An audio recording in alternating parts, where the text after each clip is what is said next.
Let us move on to the next session. It is about powers and jurisdiction of an arbitrator.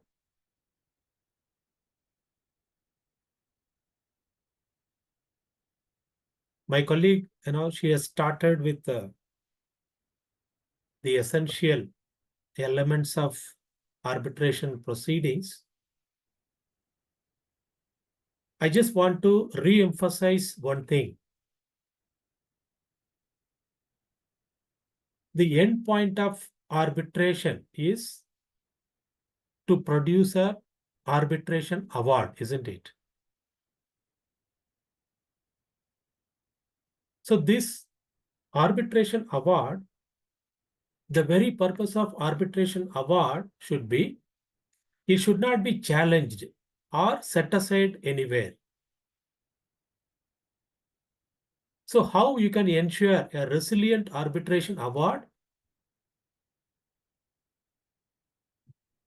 You must ensure the basic foundation of the arbitration are in place. The basic foundation of the arbitration is whether there is an arbitration agreement is there. From the arbitration agreement only, the arbitrator, he derives his powers and jurisdiction. So that is what we are going to see in this session, the next 30 minutes. Okay, so to make an award resilient, to make an award which cannot be challenged or set aside, the arbitrator, he must ensure that he has the appropriate jurisdiction and power. So we are going to see what is the jurisdiction and what is the power and what are his duties. He must be very clear. Arbitrator, he must know what is his jurisdiction. He must know what are his powers. He must know what are his duties. He shouldn't stray beyond his jurisdiction, powers and duties. When he tries to stray beyond his jurisdiction or powers, that will be the very strong ground for setting aside of the arbitration award rendered by him. It is very, very fundamental and important aspect of the whole arbitration proceeding. Even though the jurisdiction and the powers, they may look similar, but there are clear demarcation. What is jurisdiction and what are the powers of the arbitration? So jurisdiction is nothing but power of the arbitrator to entertain on action, petition, or other proceeding.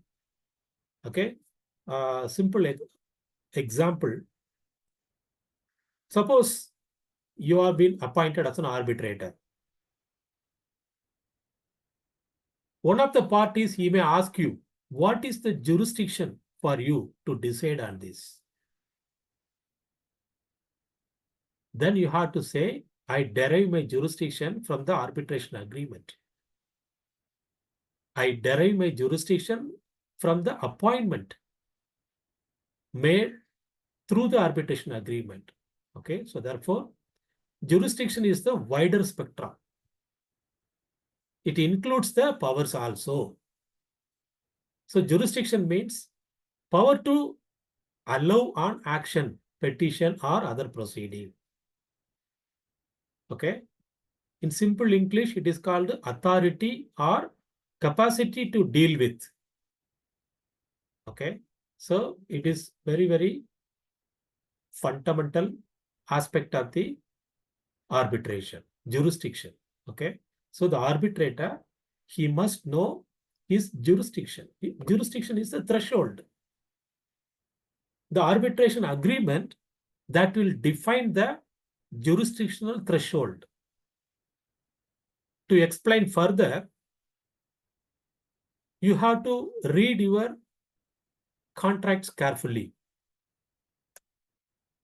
As a commercial managers, you must be handling variety of contracts. So you look at your arbitration clause, especially in the government sector contracts. There, if you look at the arbitration clause, you can point a difference. They would have excluded certain issues from the arbitration. So therefore, your jurisdiction is limited to certain disputes. So that arbitrator, he must know. He shouldn't touch where he is not allowed through arbitration agreement. So from that context, jurisdiction is very, very vital for an arbitrator. He must know his threshold, where to where. He shouldn't go beyond the jurisdiction. When he tries to go beyond the jurisdiction, that is the strongest ground for setting aside of his arbitration award. Okay. So I just want to re-emphasize because it's a very important concept. Jurisdiction means authority or capacity to deal with. Okay. So whereas the power of an arbitrator is a subset of the jurisdiction. Okay. So source of jurisdiction, it derives from the arbitration clause or arbitration agreement. Bindu has raised a question at the beginning, whether the assignment is about arbitration clause or arbitration agreement. Irrespective of whether it is arbitration clause or arbitration agreement, it can be very comprehensive. It can be, you can draft for at least a couple of pages. You can cover whatever you feel there will be gray area, you may include there. Why I'm emphasizing here? Because since we are practicing arbitration professionals, we come across so many situations during the arbitration proceedings. If that could have been captured in the arbitration clause, then these gray areas will not be there. Lots of delays could have been avoided. So therefore, arbitration clause, it should be arbitration clause or arbitration agreement. That should be very comprehensive. So here, the difference between arbitration clause and arbitration agreement, arbitration clause is inherent with your contract. Whereas arbitration agreement, at the time of dispute, the parties they may create. If the contract doesn't have an arbitration clause. So these two are the source for the jurisdiction of the arbitrator. That will define the bandwidth of the jurisdiction. From where to where. Whether all the disputes can be assigned to the arbitrator, or are there any certain disputes are excluded from the arbitration. So that we must be carefully analyze at the time of accepting the appointment.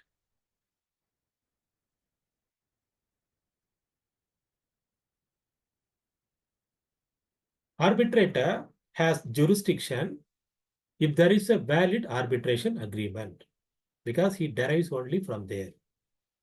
In addition, he only has the jurisdiction to decide those disputes that were in existence at the date of arbitration proceedings commenced. Okay. This can be overcome by smart drafting of the arbitration agreement. Drafting of arbitration agreement is as important as the drafting of contract itself. The wordings, the text of the arbitration agreement that defines your dispute resolution efficiency. Therefore, at the time of contract review, we must read word by word of your arbitration clause. We must learn to negotiate word by word so that the jurisdiction is clearly defined and there is no ambiguities at the time of dispute resolution. Having said that, there is a anecdote. Be prepared for the worst, then you will do the best. The same anecdote applies here as well.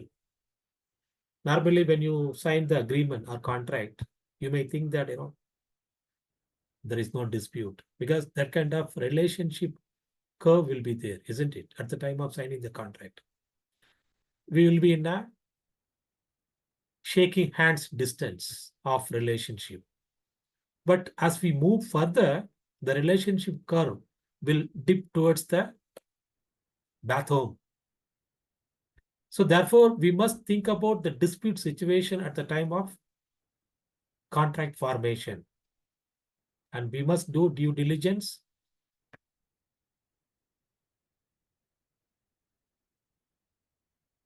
so that at the time of dispute resolution, everything is seamless.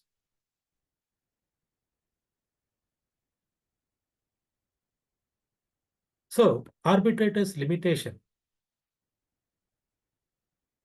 Arbitrator, as we have stated before, he should know his bandwidth.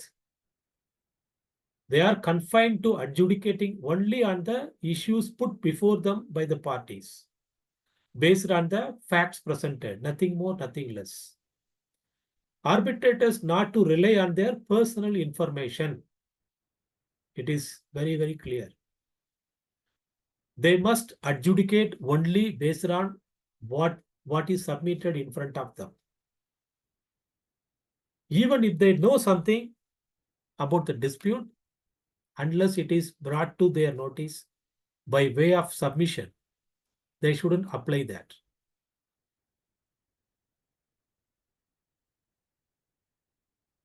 Okay, you are a subject matter expert. You are an engineer. You have been appointed as an arbitrator. And there are disputes submitted before you. You know for sure that there is a flaw or there is a deficiency which has not been raised by the claimant. What you can do, you shouldn't apply your personal knowledge. A smart arbitrator, what he will do, he will appoint an expert. He will ask for an expert report. So, based on the expert report, he can act on that. That is how a smart arbitrator, he will expose the shortcomings also. Thereby, he will give an award based on due diligence. Qualifications. Even though the acts of the Federal Arbitration Act, it doesn't restrict the qualifications of the arbitrator, your arbitration agreement, it can specify the qualifications. That is why in our assignment also we have mentioned a specific project, airport construction.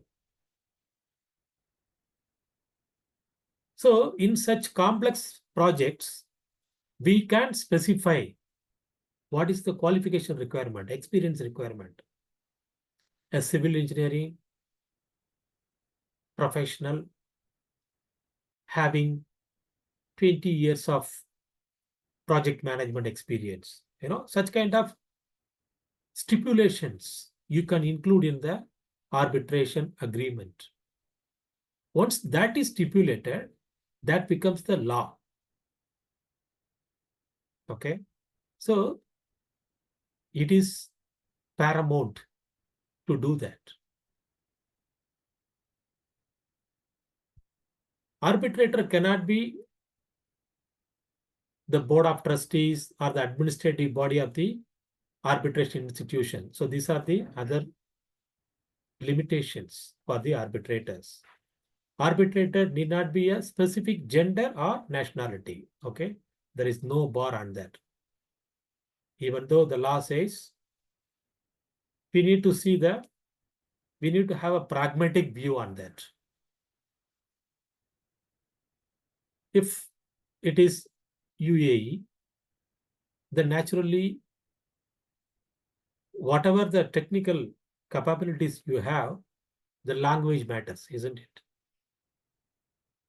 So we should have a pragmatic view on the qualification and the other limitations of the arbitrator.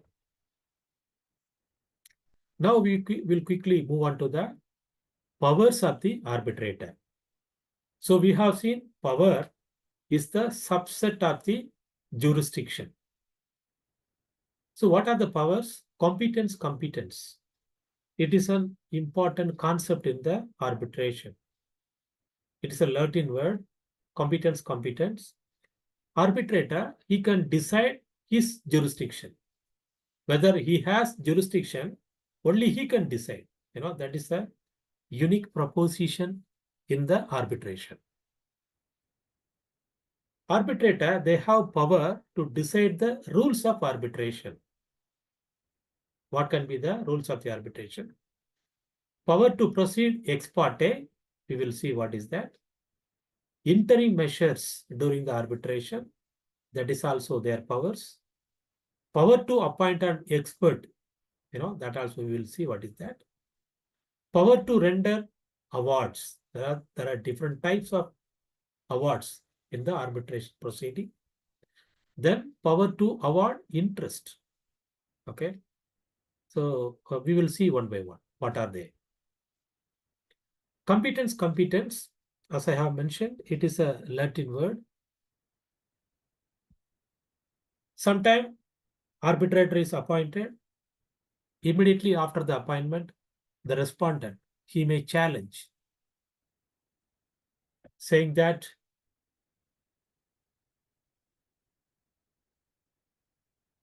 okay, somebody has asked why Latin is used. In legal arena, most of the initial development that happened in the Latin language only. So therefore, you will come across a lot of Latin words, but nowadays, that is being used as the heading for the concepts. And now they are, English language is used everywhere. Okay, so if somebody is challenging that you don't have the jurisdiction, the arbitration agreement, it doesn't allow you to decide this particular dispute, then only he has to approach the arbitrator only. He cannot go to the court. And the arbitrator has the power to decide on this matter, whether he has the jurisdiction or not. He has two choices. Whether he accepts that, okay, Mr. Respondent, you raise this jurisdiction issue. I have reviewed the arbitration clause and found that this dispute is beyond the adjudication of this arbitration tribunal. If he accepts that challenge, then he has to recuse himself and come out of the appointment. This is the first scenario. Second scenario, if he rejects it, he can proceed with the arbitration and he can render the arbitration award. So in this situation, the respondent's choice is to challenge the arbitration award produced by the arbitrator in the court. So only after the arbitration award is rendered, they can approach the court saying that we are challenging this arbitration award because the arbitrator, he doesn't have the jurisdiction that they have to demonstrate. Okay, so that is all about competence. The next one is power to proceed ex parte. What is ex parte? This is again a Latin word. Ex parte means in the absence. In certain cases, what will happen? The claimant, he will invoke the arbitration. He will send the arbitration notice to the respondent and he will respond that. And then arbitrator will be appointed. The claimant, what he will do? After the preliminary meeting, he will do the submission, statement of claim. Suppose if there is no response from the respondent to the statement of claim, ideally what will happen? First, the claimant, he will submit his statement of claim, followed by the respondent to submit his statement of defense, isn't it? That should be the sequence. Suppose if he fails to do that,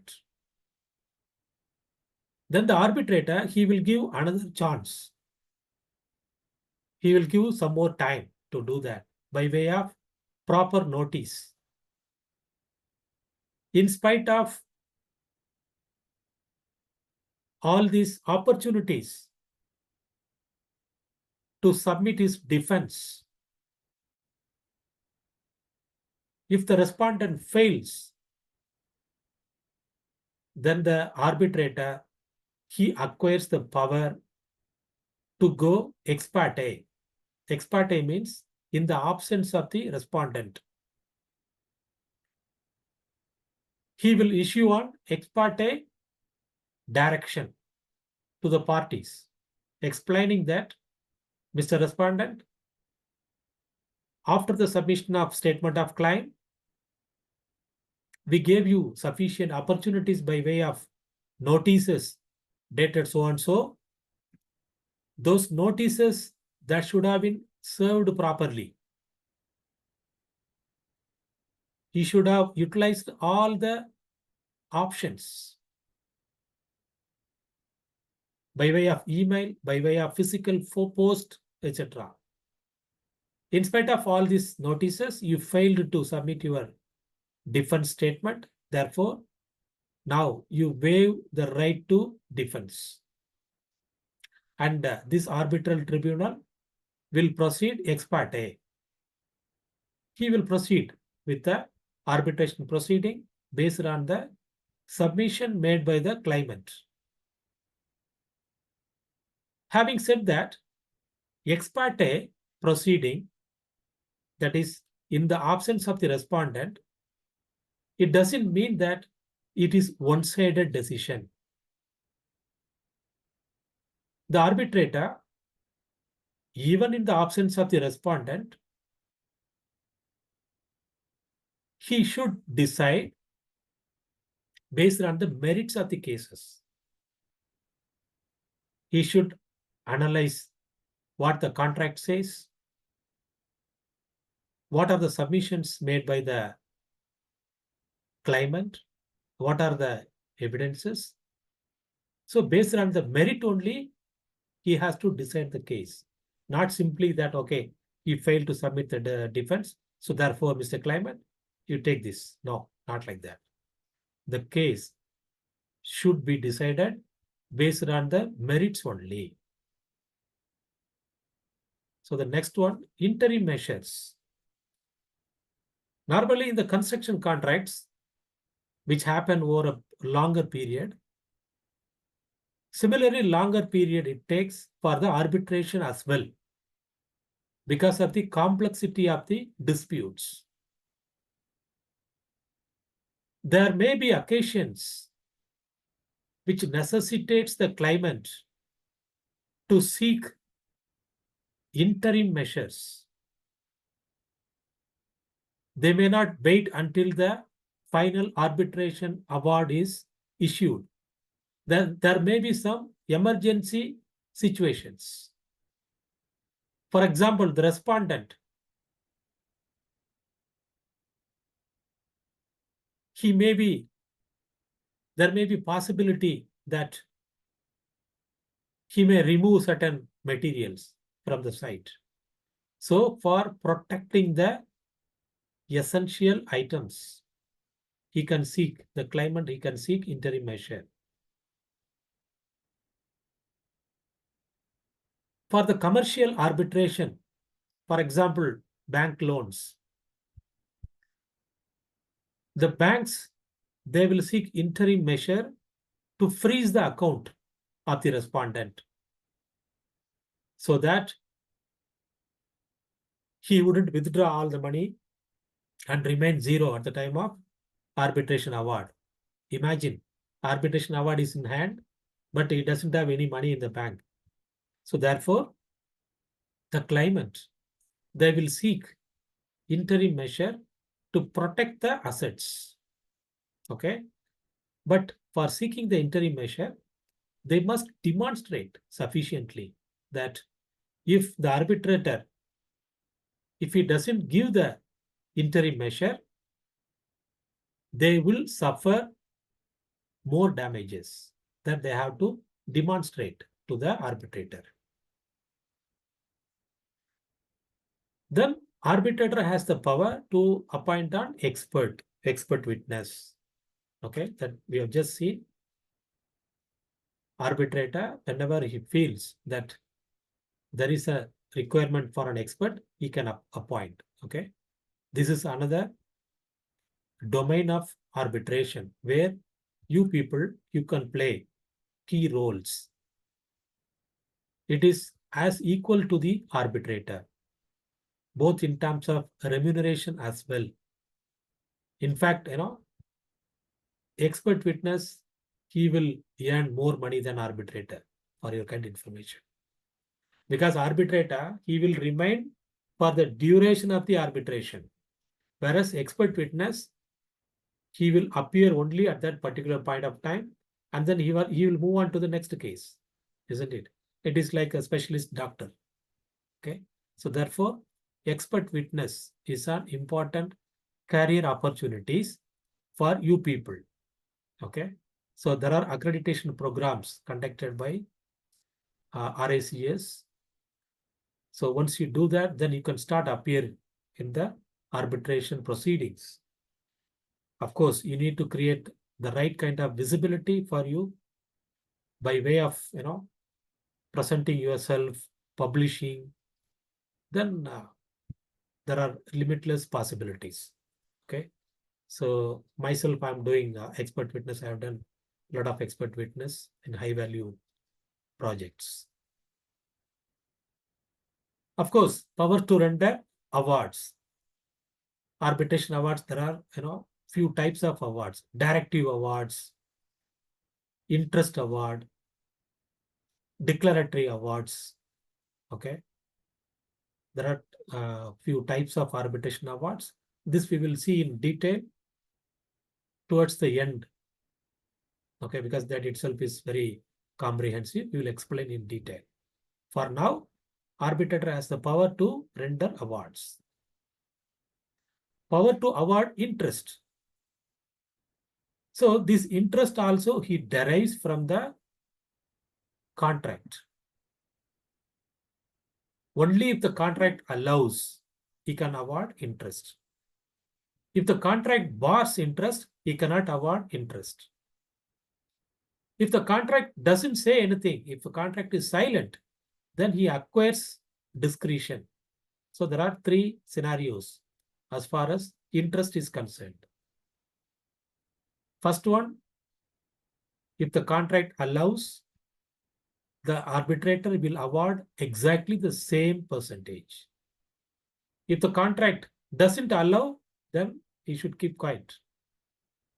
But if the contract doesn't say anything, then he acquires the discretion based on the submission made by the parties. He cannot just like that award, only based on the submission made by the parties. Okay. So therefore, whether you are sitting across the table as a contractor or as an employer, you must know what is in your contract. If the contract is silent about interest, that is a big opportunity for you. You may demonstrate that what is the open market interest. There is a very big difference, isn't it? Unsecured loans. If you go to the bank for an unsecured loan, they charge hefty interest, isn't it? Unlike the secured interest. So therefore, when the contract is silent,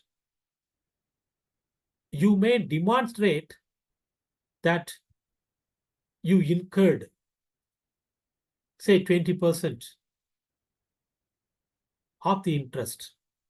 That you can demonstrate easily, because that is what the international best practices such as CARB guidelines that stipulate. It says it allows the arbitrator to render interest award aligning with the unsecured loan market. There is a logic behind that. Because for business interest, for business purpose, you cannot go for a secured loan, isn't it? Because you don't know when you will require the money. So always parties, they approach the unsecured loan and they secure the money at the cost of very high interest rate. So the same kind of compensation should be given to the parties. So that is the logic behind it. So therefore, you must be very, very careful in reviewing your contract. If the contract is silent about interest, that is the opportunity for you. If it doesn't say, don't raise it. Okay? At the time of contract formation, next time, if it doesn't say anything about the interest, keep quiet. That is an opportunity area, because that is where the arbitrator has the discretion to render interest based on your submission.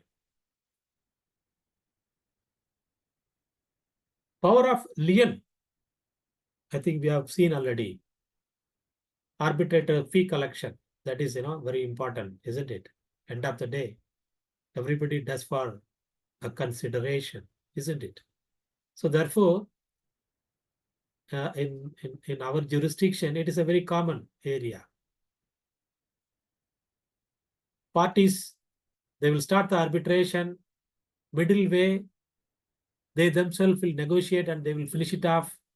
They will not even inform to the arbitrator also. So poor arbitrator, what he will do? The beginning of the arbitration, you would have got some 25% of the fee amount. So middle of the proceeding, these two parties, they will do some behind the screen negotiation, and they would have settled the matter, but they will not bother to inform the arbitrator also, because then here they have to pay, isn't it? These situations will happen frequently. So when the arbitrator is not paid, he can retain the arbitration award. That is what the power of lien.